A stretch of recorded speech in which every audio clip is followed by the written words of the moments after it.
어제 대법원은 대한민국의 법치와 정의가 살아있음을 보여주었습니다.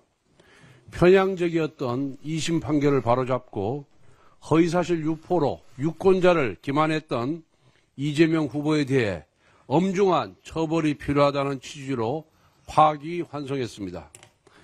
이는 고 김문기 씨와 그 유가족에게 보내는 뒤늦은 위로이며 권력자의 거짓말로 고통받은 무고한 공직자들을 위한 사법정의의 외침입니다.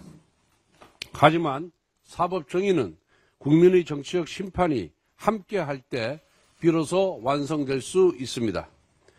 190석 초고대 의석과 진영 논리에 사로잡힌 인사들이 결탁한다면 겨우 살아난 정의의 불꽃은 언제든 꺼질 수 있기 때문입니다.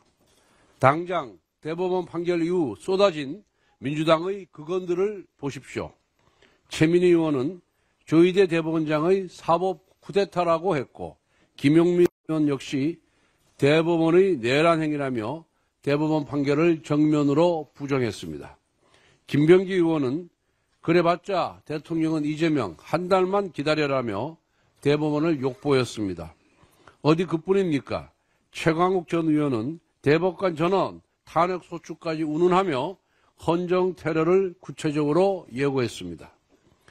실제로 이미 이재명 후보는 공직선거법에 대해 위헌법률 심판을 제청했습니다.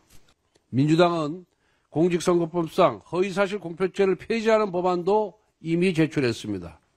이는 범죄 후 형이 폐지되면 벌하지 않고 소송을 종결하는, 즉 면소 판결하는 형사소송법 규정을 악용한 흉계입니다.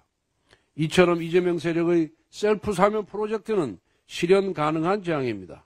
그렇기 때문에 대법원의 판결은 국민의 정치적 심판이 함께 이루어질 때 비로소 온전한 정의와 법치로 완성될 수 있습니다. 국민 여러분, 저희가 많이 부족했습니다. 그러나 그 부족함이 이재명 세력의 면죄부가 되어서는 아니 됩니다. 국민의힘이 바뀌겠습니다. 부디 이재명 세력의 헌정 테러 복주를 막을 수 있도록 힘을 모아 주십시오. 어제 대법원은 이재명 대표의 2심 무죄 판결을 강하게 질타하면서 질책하고 유죄 취지로 파기환송을 했습니다. 직후 민주당은 긴급 대응 의총을 열었습니다.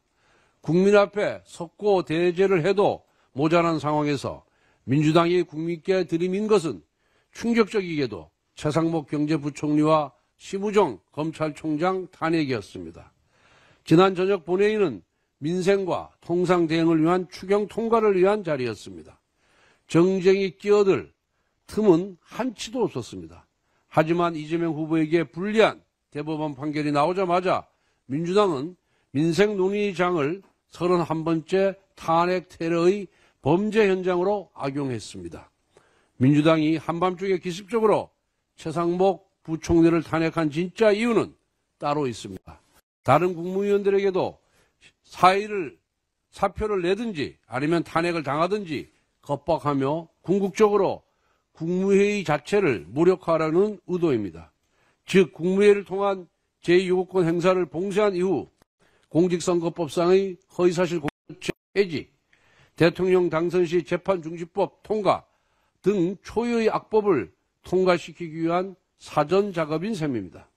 나아가 검찰총장의 손발을 묶고 대선판을 뒤흔들 선거범죄를 마음껏 저지르려는 것이 민주당의 속셈입니다.